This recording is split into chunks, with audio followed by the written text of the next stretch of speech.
से परफॉर्म कर पाएंगे। सो मुझे सीरीज के ऊपर अब 2 फंक्शंस हैं जो कि यूज करने हैं, जिसमें से एक का नाम है हेड और एक का नाम है टेल। ठीक है, सो हेड और टेल नाम से ही पता चल रहा है कि वो क्या करते हैं।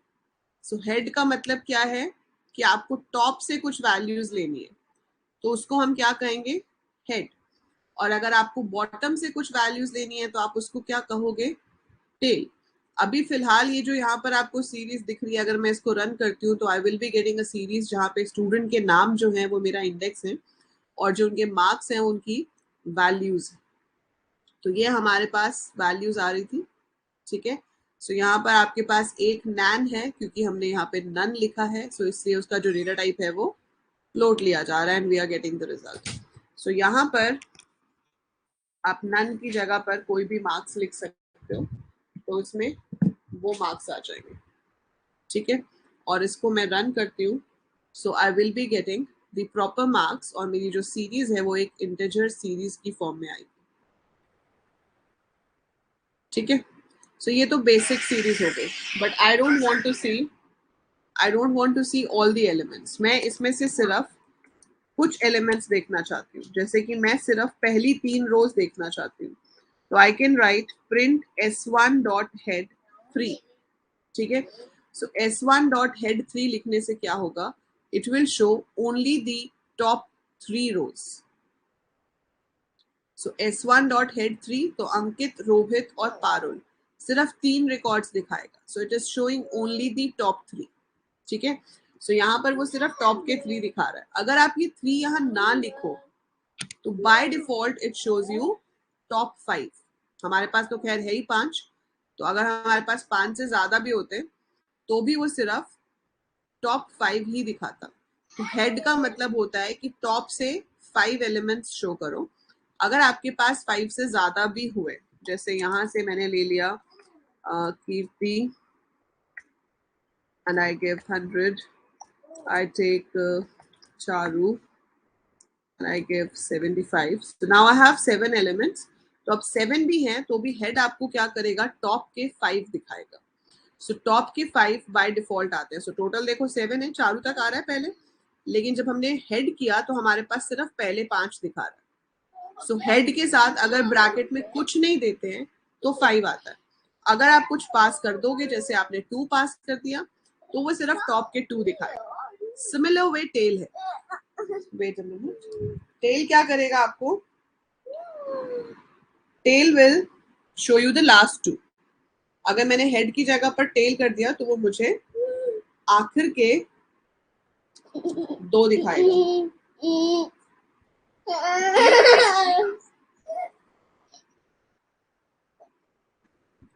ठीक है, सो मैंने यहाँ पर हेड की जगह पे क्या लिख दिया, टेल, और मैंने इसको रन किया। So it is going to show me the last 2।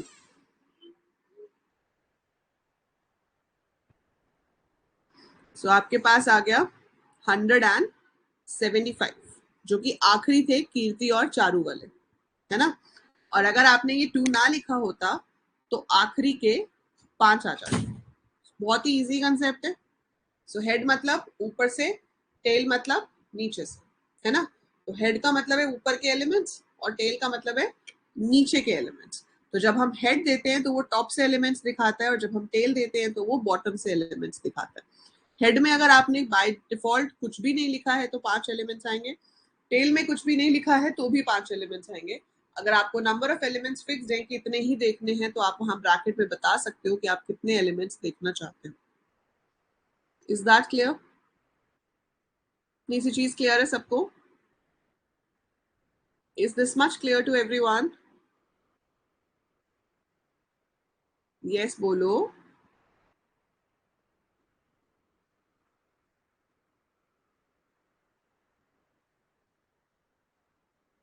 More than 5 हो सकते हैं, आप यहाँ पर 6 दे दो।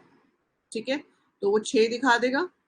और अगर बाय चांस ऐसा हो गया कि आपने 10 दे दिया, अब 10 तो है ही नहीं, हमारे पास तो एलिमेंट्स ही 7 है ना।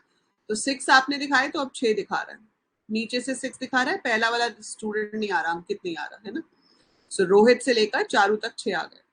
और अगर आपने गलती से 10 दे दिया तो एरर नहीं आएगा। कहीं अगर आप ये सोचो कि हमारे पास तो 7 एलिमेंट्स हैं और मैंने 10 बोला दिखाने के लिए, तो एलिमेंट 7 है और मैं दिखाने के लिए कह रही हूँ कि 10 दिखाओ, तो ऐसा होने पर एरर नहीं आता, जितने हैं उतने दिखा देता है। तो 7 है आपके पास, तो वो 7 के 7 सारे दिखा देगा, बट एरर नहीं देगा। सो अगर हम यहाँ पर लिखते हैं कि हमें 7 एलिमेंट्स हैं लेकिन देखने 10 हैं, 10 तो है ही नहीं, तो without showing any error it will show जितने हमारे पास हैं। ठीक है, अब इसमें एक ट्विस्ट क्या आता है कि हम इसमें नेगेटिव नंबर भी दे सकते हैं। अगर मैं यहाँ पे टेल -3 दे दूँ, ठीक है, तो उसका मतलब क्या होता है? नेगेटिव का मतलब होता है total number of elements -3। So total number of elements कितने हैं? 7। 7 - 3 4, तो मतलब लास्ट के 4 दिखा दो। सो टेल -3 का मतलब है कि ऊपर से 3 छोड़ दो, उसके बाद जो बचते हैं वो दिखा दो। So that means total number of elements -3 कर दो। So total number of elements -3 करेंगे तो क्या बचेगा? 4। सो इसलिए वो लास्ट के 4 दिखा रहा है, प्रिया, राहुल, कीर्ति, चारू। ठीक है, सो नेगेटिव नंबर का मतलब होता है कि size minus that negative number. So it's that simple. आप इसको इस तरीके से याद रख सकते हो कि अगर यहाँ पर नेगेटिव नंबर दिया है, so that means size minus जो भी आपको नंबर दिया हुआ है, फिर जो आएगा उतने एलिमेंट्स आपको टेल से या हेड से शो करने होंगे। ठीक है, हेड और टेल एक ऐसा फंक्शन है जिसके ऊपर क्वेश्चन पक्का आता ही आता है, मतलब 100% आना है। ठीक है, definitely you will get a question on this. So ये तो हो गया हेड और टेल मेथड्स क्या करते हैं। इससे पहले हम कर चुके हैं कि हमारा मिन, मैक्स, काउंट वो सब क्या करते हैं। अब इसके बाद हमारे पास एक मेथड है जिसका काम है डेटा को सॉर्ट करना। ठीक है, आप डेटा को सॉर्ट करना चाहते हो, डेटा को अरेंज करना चाहते हो इंक्रीजिंग या डिक्रीजिंग ऑर्डर में। तो उसके लिए भी बहुत सिंपल सा काम है। हमारे पास फंक्शन है s1.sort _ values, आप उसको प्रिंट करा रहे हो। आप इसको रन कीजिए।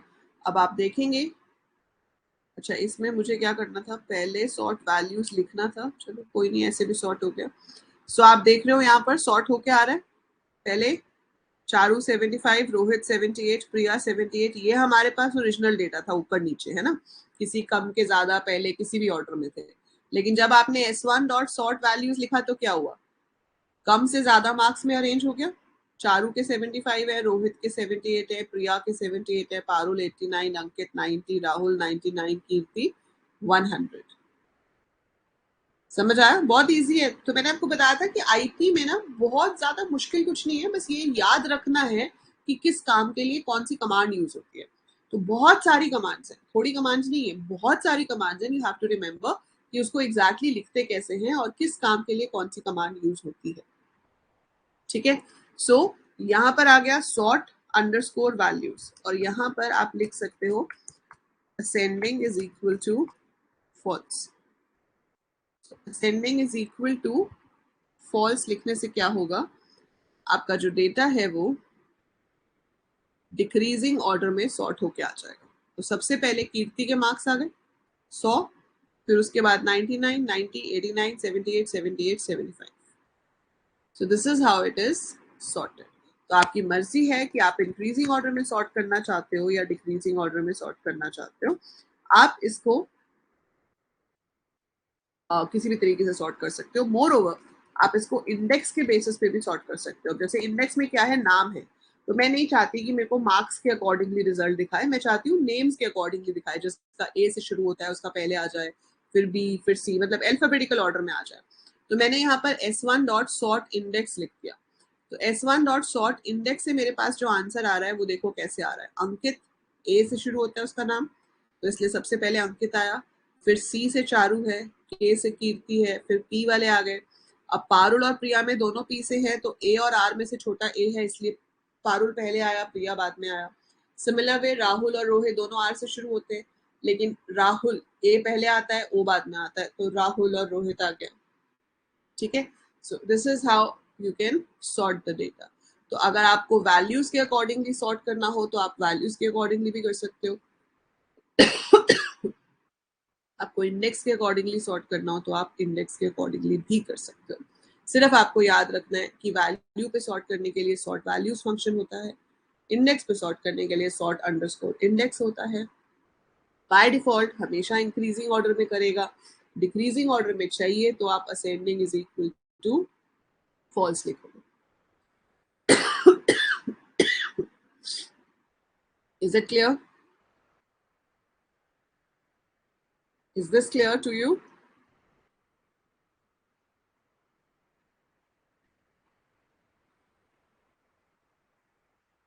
So this is sorting of a series.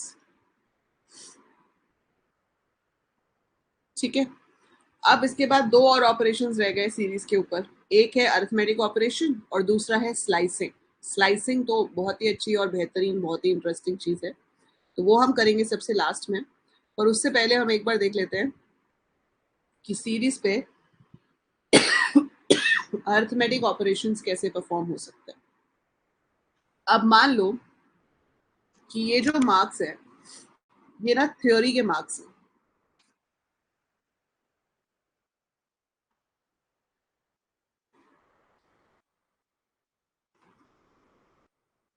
ये इन स्टूडेंट्स के थ्योरी के मार्क्स हैं।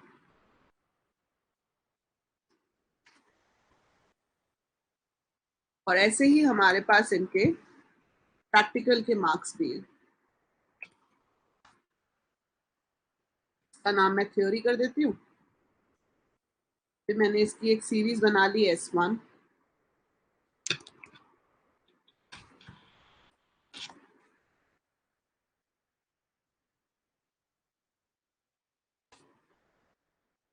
सिमिलर वे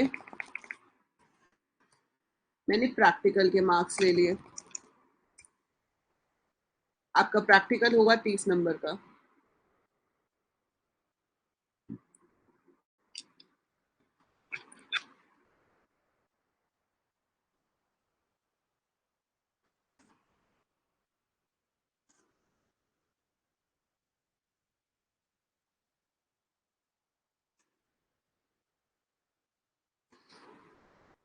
ठीक है, ये बन गई मेरी सीरीज 2 और इसको मैंने यहाँ पे प्रिंट भी करवा दिया। सॉर्टिंग वाले कोड को मैं अभी कमेंट कर देती हूँ, अभी मुझे नहीं चलाना। Now I execute this.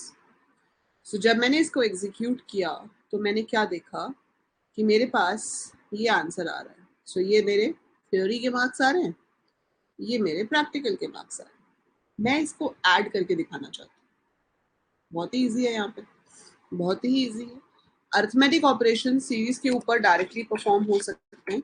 आप पहली सीरीज प्लस दूसरी सीरीज लिख दो, खत्म, कोई बड़ा काम नहीं करना। ठीक है, आप दो सीरीज को ऐड करना चाहते हो, कोई प्रॉब्लम नहीं है, आप सिर्फ लिखो print S1 plus S2, perfectly fine, and execute this. I will be getting the corresponding values added. तो अंकित के थियोरी और प्रैक्टिकल के मार्क्स ऐड होके 90 आ गया, रोहित के थियोरी और प्रैक्टिकल के मार्क्स ऐड होके 88 आ गया। Similar way, Parul, Priya, Rahul, Kirti and Charu. I've got for all of them. है ना, सबके आ गए। समझ आए? बहुत इजी था, कुछ करा ही नहीं हमने। हमने सिर्फ दो सीरीज बनाई है, दो सीरीज के बीच में प्लस लगा दिया, और प्लस लगाने से क्या हुआ कि आपके पास जितनी भी करस्पॉन्डिंग वैल्यूज थी वो सारी आपस में ऐड होके आ गई। That's simple.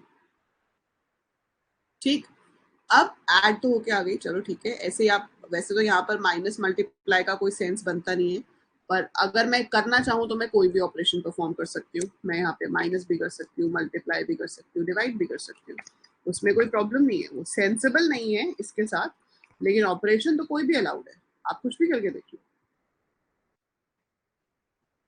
हाँ exactly Suman, that is the main thing कि इसमें इंडेक्स सेम होना चाहिए। सो ये आपका डिवाइड भी हो गया इधर, ठीक है, ये आपका मल्टीप्लाई भी हो गया इधर, और ये माइनस भी हो गया, तो हो तो सब कुछ सकता है। सो इसमें जब तक इंडेक्स सेम है तब तक तो सब बढ़िया है। ठीक है, प्रॉब्लम कब आती है, अब जैसे मान लो यहाँ पर रोहित ना होता, रोहन हो जाता। ठीक है, सो रोहित ना होकर रोहन हो जाता, या गलती से नाम लिख दिया, या जैसे हम रोहित लिख रहे थे, रोहित की जगह रौनक मैच करता है ना, तो रोहित की जगह रौनक लिखा गया, गलती से ही लिखा गया, बट इंडेक्स तो चेंज हो गया ना। अब पहले वाले में जो इंडेक्स है वो रोहित है, दूसरे वाले में जो इंडेक्स है वो रोनित है।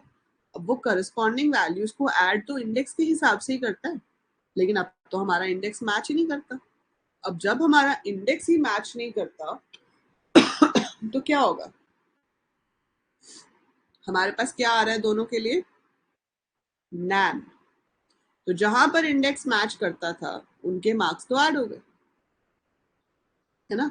सो जहां पे मैच करता था उनके मार्क्स तो ऐड हो गए, लेकिन जहां पर मैच नहीं करता था वहां पर क्या आया?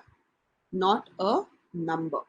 तो पहले वाली लिस्ट में रोहित में मैच नहीं करता, दूसरे वाले में रोनित में मैच नहीं करता, इसलिए दोनों इंडेक्स आएंगे रिजल्ट में। तो रिजल्ट में दोनों इंडेक्स आएंगे और दोनों की जगह पर क्या आएगा? नैन। तो पहले आपके पास 7 वैल्यूज इसमें थी, 7 इसमें थी, रिजल्ट में भी 7 थी, लेकिन अब 6 में तो इंडेक्स मैच कर गया, तो 6 तो आपकी वैल्यूज वाली आ गई और 2 आपकी वो आ गई जो नैन है। तो 7 8 टोटल आपके पास 8 वैल्यूज हो गई यहाँ पर। Is that clear? सो अगर इंडेक्स मैच करते हैं तो ऑपरेशन परफॉर्म होगा, और अगर इंडेक्स मैच नहीं करते हैं तो आपके पास क्या हो जाएगा? नैन आ जाएगा, not a number. So that's how arithmetic operations are performed on series.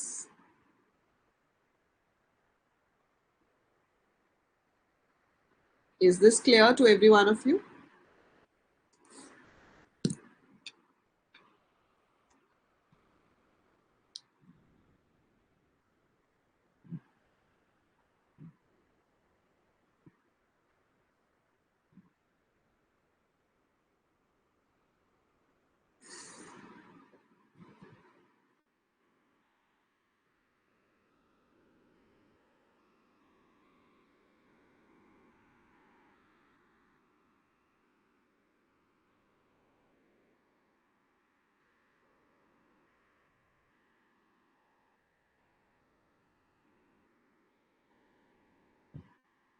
Good. अब बिफोर आई डू स्लाइसिंग, एक और चीज है जिसे हम कहते हैं बूलियन इंडेक्सिंग। बूलियन का क्या मतलब होता है? What do you understand by the word Boolean?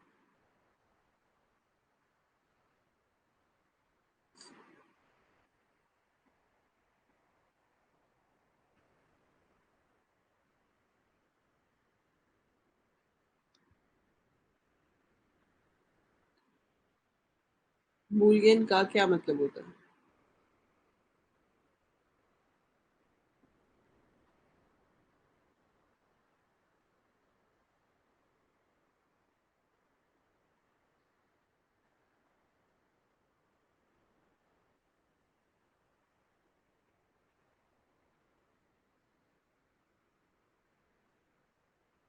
True और फॉल्स, ठीक है। सो यहाँ पर अगर मैं कंडीशन लिखती हूँ S1 greater than equal to 50 and मैंने इसको रन किया, तो जिसमें 50 से ज्यादा है वहां पर वो ट्रू दिखा देगा, और जहां पर वैल्यू 50 से ज्यादा या इक्वल नहीं है वहां पे फॉल्स दिखा देगा। आ रहा है ना? अंकित ट्रू है, रोहित ट्रू है, Parul false, Priya false, Rahul true, Kirti true, Charu true. So it is giving me the Boolean values. तो मैंने जब सिर्फ लिखा S1 greater than equal to 50, तो वो हर इंडेक्स के लिए मुझे दिखा रहा है कि ट्रू कहाँ पे आ रहा है और फॉल्स कहाँ पे आ रहा है। सो it is showing me proper कि ट्रू और फॉल्स कहाँ कहाँ पे आ रहे हैं, है ना। अब मैं इसको एज एन इंडेक्स यूज कर रही हूँ, तो मैंने S1 के साथ स्क्वायर ब्रैकेट लगा दी, ऐसे S1 के साथ स्क्वायर ब्रैकेट लगा दी और उसमें लिख दिया S1 greater than equal to 50। तो अब ये बन गई बूलियन इंडेक्सिंग, क्योंकि ये जो चीज है ये मैंने स्क्वायर ब्रैकेट में दी है। स्क्वायर ब्रैकेट में तो हम इंडेक्स देते हैं, और इंडेक्स में क्या दिया है हमने? Boolean values. सो इंडेक्स में हमने दी है बूलियन वैल्यूज। इसको हम अगर रन करते हैं तो जहां जहां पे ट्रू था ये सिर्फ उनको दिखाएगा, और जहां पे फॉल्स था उनको नहीं दिखाएगा। सो अब आपके पास 1 2 3 4 5 रिकॉर्ड्स आ रहे हैं, सिर्फ वो जिनके मार्क्स 50 से ज्यादा है या 50 है, ठीक है। उससे कम वाले को वो शो नहीं कर रहा है। तो इस चीज को बूलियन इंडेक्सिंग कहते हैं। अब इसमें एग्जाम में लास्ट ईयर क्वेश्चन आया था, मतलब सीबीएसई के सैंपल पेपर में था लास्ट ईयर वाले में। उसमें क्या पूछ लिया था कि इसका आउटपुट बताओ बिना इसके, ये नहीं दिया हुआ था, सिर्फ इसका आउटपुट पूछ लिया था। तो कई स्टूडेंट्स ने कंफ्यूज होकर आउटपुट में क्या लिख दिया, ये जो रिजल्ट आएगा, पर ये तो नहीं आएगा ना, क्योंकि यहाँ पे तो हमने सीरीज का नाम लगाया ही नहीं, हम तो सिर्फ कंडीशन लगा रहे हैं। अगर हम सिर्फ कंडीशन लगा रहे हैं तो आपके पास वैल्यूज नहीं आएंगी, आपके पास रिजल्ट ऐसे आएगा। So this is how you have to show कि ट्रू कहाँ आ रहा है, फॉल्स कहाँ आ रहा है। अगर उसके आगे दोबारा से सीरीज का नाम है अलोंग विद स्क्वायर ब्रैकेट, जैसे हमने यहाँ लिखा है, तो अगर ये नाम है तो ये डेटा आएगा। अगर ये नाम 2 बार नहीं है, सिर्फ एक ही बार लिखा हुआ है, दैट मीन्स आपको ट्रू फॉल्स की फॉर्म में आंसर दिखाना है, आपको एक्चुअल डेटा नहीं दिखाना है। सो बहुत ही बेसिक सी चीजें है ना, ओवरलुक हो जाती है, बहुत ही बेसिक सी चीज है ये, लेकिन बहुत ही इंपॉर्टेंट है, क्योंकि ये स्टेटमेंट और ये स्टेटमेंट दोनों का आंसर अलग आता है। तो इसका आंसर अलग है, इसका आंसर अलग है। तो आप जब एग्जाम में स्टेटमेंट को देखेंगे तो बिल्कुल ध्यान से देखेंगे कि ऐसे लिखी गई है या ऐसे लिखी गई है। Accordingly you have to answer the question. Is that clear?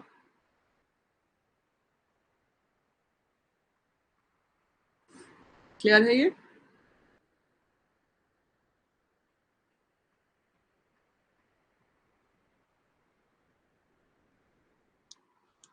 Aarti,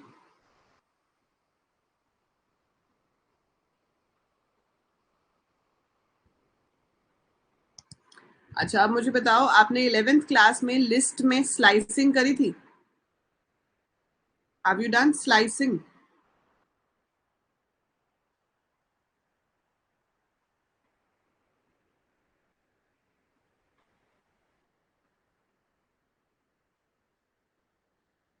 slicing का मतलब क्या होता है कि मेरे पास कुछ डेटा है, ठीक है, और मैं उसमें से कुछ पार्ट को शो करना चाहता हूँ। आरती ने किया ही नहीं है, कोई बात नहीं।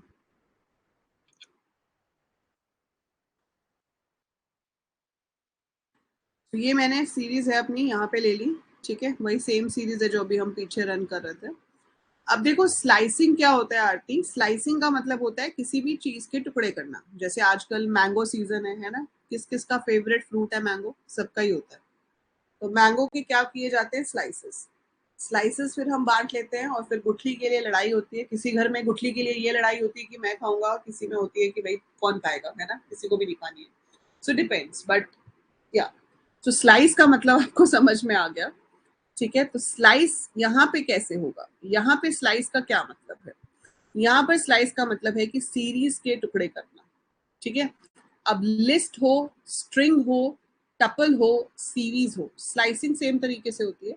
जिस चीज को स्लाइस करना है उसका नाम लिखेंगे, स्क्वायर ब्रैकेट लगाएंगे, स्टार्ट बताएंगे किस इंडेक्स से करना है, कोलन, स्टॉप कहाँ करना है, कोलन, स्टेप कितना होना चाहिए, ठीक है। स्टार्ट कहाँ से करना है, स्टॉप कहाँ पे करना है, स्टेप कितना होना चाहिए। तो जो रेंज फंक्शन हम लूप के साथ लगाते हैं उसका जो काम होता है कुछ कुछ उसके जैसा ही यहाँ पे भी काम होता है। जैसे आपने लिखा S0:3, तो इसका क्या मतलब है? इंडेक्स 0 से शुरू करो और इंडेक्स 3 तक लेके जाओ। तो उस हिसाब से आपके पास अंकित आ जाएगा 60 मार्क्स के साथ, रोहित आ जाएगा क्योंकि वो इंडेक्स 1 पे है, पारुल आ जाएगा क्योंकि वो इंडेक्स 2 पे है, लेकिन 3 इंडेक्स नहीं आएगा। ये जो स्टॉप होता है ये एक्सक्लूडेड होता है, आपको अपर लिमिट को बीच में नहीं गिनना है, इसको आप बीच में नहीं लेंगे।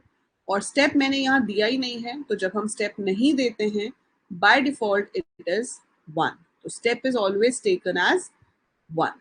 तो S0:3 का मतलब क्या है कि 0 से शुरू कीजिए, 3 तक जाइए, जिसमें 3 को आपको इंक्लूड नहीं करना है, ठीक है। So that is start, stop and step. तो हम किसी भी पोजीशन से शुरू कर सकते हैं, हम किसी भी पोजीशन तक जा सकते हैं, और स्टेप वाली जगह पर अगर हम कुछ ना लिखें तो बाय डिफॉल्ट इट इज 1। तो अभी मेरे पास ये 7 एलिमेंट्स हैं, मैंने यहाँ पर लिखा प्रिंट S1, यही सेम चीज 0:3, ठीक है, और मैंने इसको रन कर दिया। तो ये अंकित, रोहित और पारुल को शो करेगा। सो आ गया अंकित, रोहित और पारुल। अगर मैं यहाँ पर कोलन 2 लिख देती हूँ तो इसका मतलब वो इंडेक्स 0 और इंडेक्स 2 को शो करेगा सिर्फ। इंडेक्स 0 और इंडेक्स 2 पे देखा जाए तो सिर्फ अंकित और पारुल आएंगे। तो 0 इंडेक्स पे अंकित है, 2 इंडेक्स पे पारुल है, अगला इंडेक्स 4 बनता है, लेकिन 4 हमारी रेंज से बाहर है क्योंकि हमें तो 3 पे ही रुकना है, तो हम 4 पे नहीं जा सकते। तो हमारे पास सिर्फ अंकित और पारुल आना चाहिए। सो इस केस में आपके पास सिर्फ अंकित और पारुल आ जाएगा। सो दिस इज योर रिजल्ट। ठीक है, तो मैं स्लाइसिंग आपको आज पूरा नहीं कराऊंगी, अगली क्लास में हम करेंगे स्लाइसिंग के ऊपर, और मैं अभी सिर्फ आपको इसका बेसिक इंट्रोडक्शन दे रही हूँ। फिर से स्लाइसिंग एक बार कराऊंगी क्योंकि स्लाइसिंग बहुत ही इंपॉर्टेंट होता है। So it's very important. So इसलिए हम इसको अभी थोड़ा इंट्रो ट्रेलर टाइप कर रहे हैं। अभी मैं आपको क्वेश्चंस प्रैक्टिस कराऊंगी जो हमने अभी तक किया है, and then we will be doing more on slicing in the next class. So 0:3 that is start stop step. अब स्टार्ट अगर आप 1 से करते हो और ये आप 5 तक ले जाओ तो 1 3, पर 5 इंडेक्स वाला नहीं आएगा क्योंकि 5 is the upper limit. Upper limit excluded होती है, तो रोहित और प्रिया आएंगे। ठीक है, अब 1 इंडेक्स वाला आया और 3 इंडेक्स वाला आया। अब इसमें ये भी पॉसिबल है कि आप सिर्फ ऐसे लिख दो :3। :3 का मतलब क्या है, स्टार्ट भी मिसिंग है अब इसके अंदर, तो जब स्टार्ट मिसिंग होता है तो वो बाय डिफॉल्ट 0 होता है, तो this will be same as 0:3। तो आप सिर्फ :3 लिखो या 0:3 लिखो, एक ही बात है। अगर आप इसके पीछे कोलन दे देते हो 3:, सो दैट मीन्स आप शुरू 3 से कर रहे हो लेकिन जा रहे हो लास्ट तक, आखिर तक जाने। सो आखिर तक जाने के लिए 3 से शुरू करेगा, दैट इज प्रिया से शुरू करेगा, और प्रिया से लेकर चारू तक, लास्ट तक सारे आते हैं। ठीक है, समझ आ रहा है आरती? तो जहां से हमने शुरू करने के लिए बोला है वहां से लेकर एंड तक सबको ले लेगा। आप चाहो तो इनको उल्टे ऑर्डर में भी ले सकते हो। आप 4 से 1 तक जा रहे हो, अगर सिर्फ ऐसे लिख दोगे तो चलेगा ही नहीं, कुछ भी नहीं आएगा, नथिंग विल वर्क, क्योंकि 4 से 1 तो डिक्रीजिंग ऑर्डर हो गया। डिक्रीजिंग ऑर्डर में जाने के लिए जरूरी है कि आपका जो स्टेप है वो नेगेटिव हो। देखो एम्प्टी सीरीज आ गई ना, कुछ भी नहीं आया। तो अगर आपको उल्टे ऑर्डर में जाना है तो you must write -1 over here in the step. तो -1 लिखने से वो उल्टा जाएगा। तो 4 पे आपके पास जो है वो पहले आ जाएगा, फिर इंडेक्स 3 वाला, फिर इंडेक्स 2 वाला, फिर इंडेक्स 1 वाला। 0 वाला नहीं आएगा, सिर्फ 4 3 2 वाले आएंगे। सॉरी, 1 वाला नहीं आएगा क्योंकि 1 आपका स्टॉप है, तो 1 को हमने इंक्लूड नहीं करना। तो जो स्टॉप होता है उसको कभी भी इंक्लूड नहीं करते, उससे एक पहले ही रुक जाते हैं। सो 4 3 2 राहुल प्रिया पारुल आ गए, और 1 पे पहुंचते ही हम रुक गए, उससे पीछे नहीं जाएंगे। सो ये तो है बेसिक्स ऑफ स्लाइसिंग। यहां तक क्लियर है?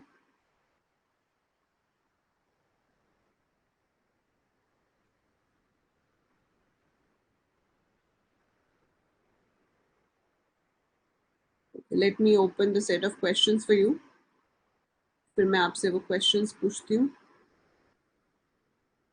And let's see how do you answer those.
Just 1 minute है।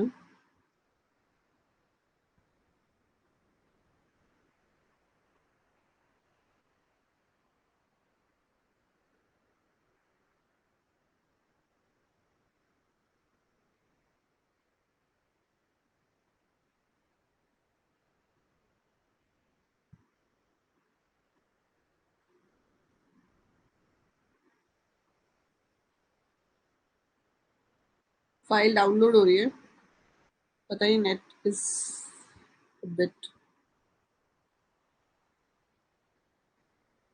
हो गई।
अच्छा, just confirm if you can see the screen. Screen दिख रही है? स्क्रीन देख पा रहे हो आप?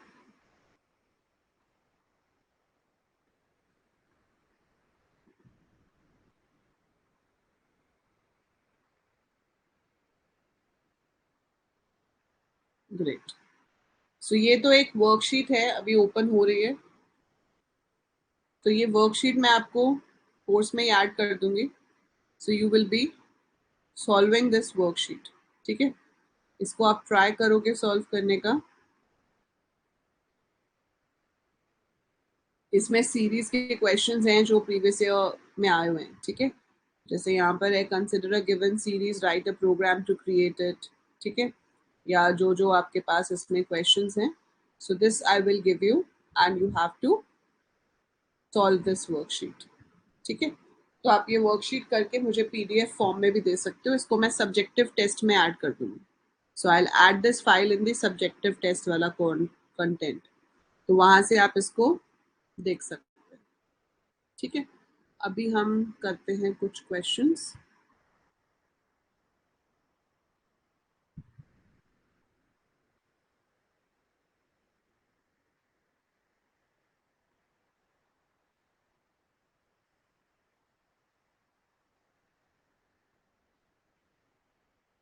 अच्छा, ये तो नोट्स हैं, ये नोट्स भी मैं आपको ऐड कर दूंगी, तो ये आप इस नोट से कभी भी रिवाइज कर सकते हो।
क्या वन फाइल में?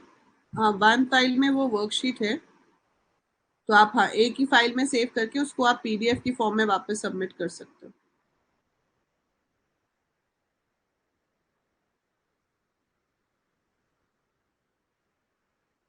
Okay, answer this. Which attribute of series is used to show or change the data type of a series?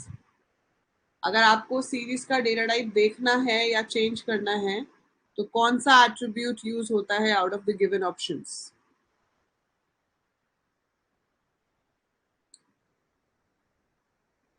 Which attribute of series is used to show or change the data type of series? D type. Very good. So D type. Which attribute of series is used to show only the index used in series?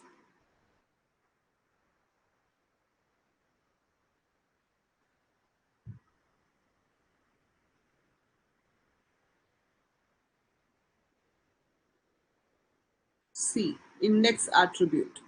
Which attribute of series is used to show the memory requirement of a single element in terms of bytes? एक single element को कितनी memory चाहिए, किससे पता चलता है?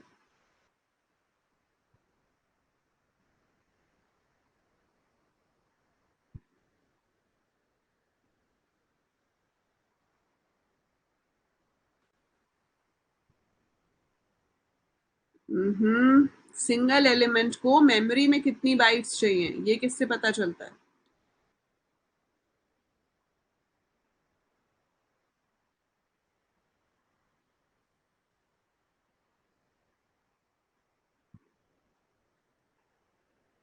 Item size. जी हाँ, ठीक है। साइज से तो नंबर ऑफ एलिमेंट्स आते हैं कि आपके पास एलिमेंट्स कितने हैं, नहीं, एन बाइट से पूरी सीरीज की नंबर ऑफ बाइट्स आती है सुमन। तो साइज आपको बताता है नंबर ऑफ एलिमेंट्स कितने हैं, आइटम साइज बताता है कि एक सिंगल एलिमेंट को कितनी बाइट्स चाहिए, और एन बाइट्स जो है that is size multiplied by the item size. ठीक है, तो एन बाइट्स बताता है पूरी सीरीज को कितनी बाइट्स चाहिए। आपसे सिंगल एलिमेंट का पूछा है तो answer is item size. Which attribute of series is used to check if it is blank? किस एट्रीब्यूट से हम ये चेक कर सकते हैं कि सीरीज ब्लैंक तो नहीं है?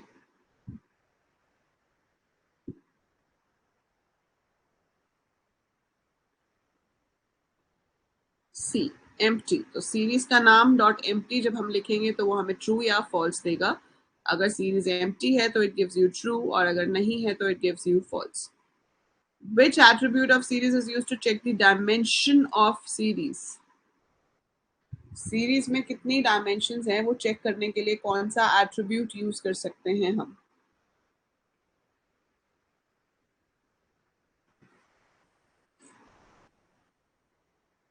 एंडिम।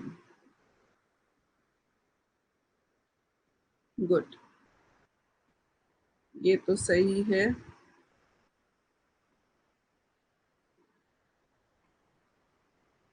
ओके, अब ये स्लाइसिंग है, बेसिक सा स्लाइसिंग जो मैंने अभी पूछा है आपको, मतलब जो अभी कराया उसके ऊपर बेस्ड ये आंसर। तो अगर मान लो कि मेरे पास ये सीरीज है और मैं स्लाइसिंग में लिखती हूँ S1 2:4, तो क्या फेच होकर आएगा?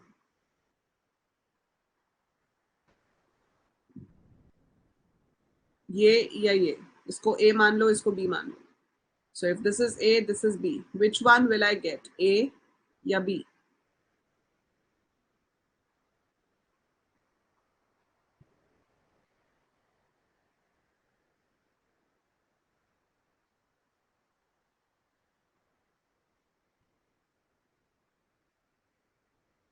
It will give you the first one. ठीक है, वाई फर्स्ट वन? क्योंकि 2:4 है, so 2 is the starting position और 4 जो है वो एक्सक्लूडेड होना चाहिए। तो जो अपर लिमिट है वो एक्सक्लूडेड होती है, इसलिए 4 तो आपका आ ही नहीं सकता, आपके पास सिर्फ 2 और 3 आएगा। So this is the correct answer. So A is the correct answer for this one. तो जब हम स्लाइसिंग करेंगे तो वो सिर्फ पहले दो को दिखाएगा, अगलों को नहीं दिखाएगा। अच्छा, अब अगर मैं :2 ही लिख दूं सिर्फ तो क्या होगा? I just write S1:2. This is A, this is B. What should be the output?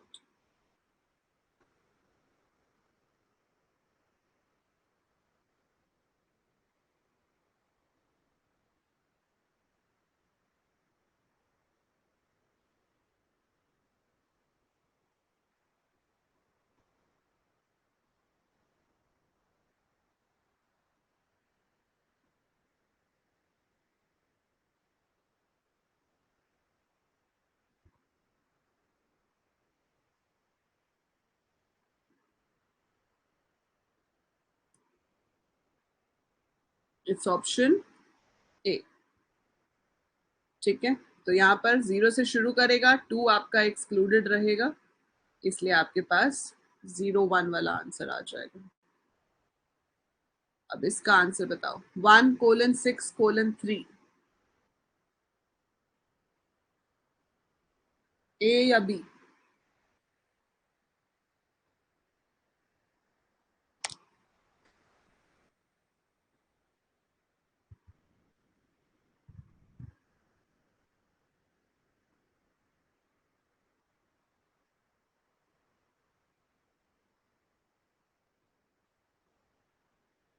It is A in this case also. क्यों?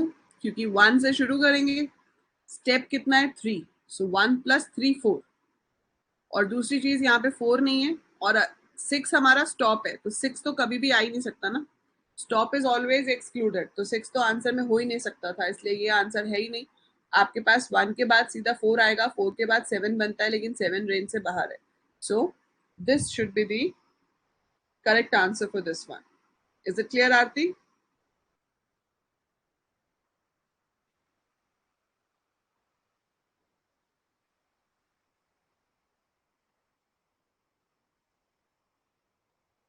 आरती क्लियर है? ओके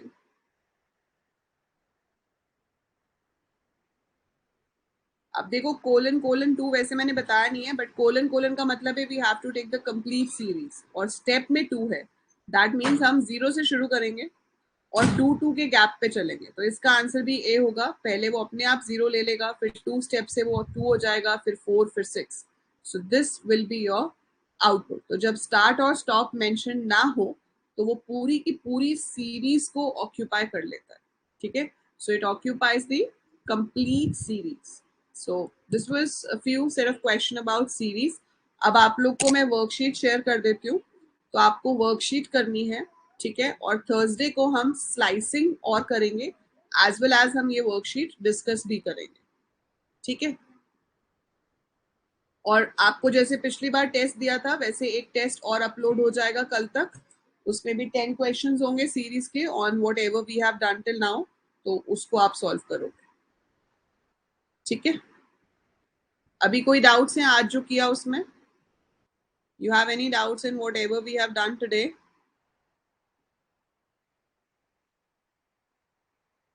किसी को क्लियर है? चलो ओके देन,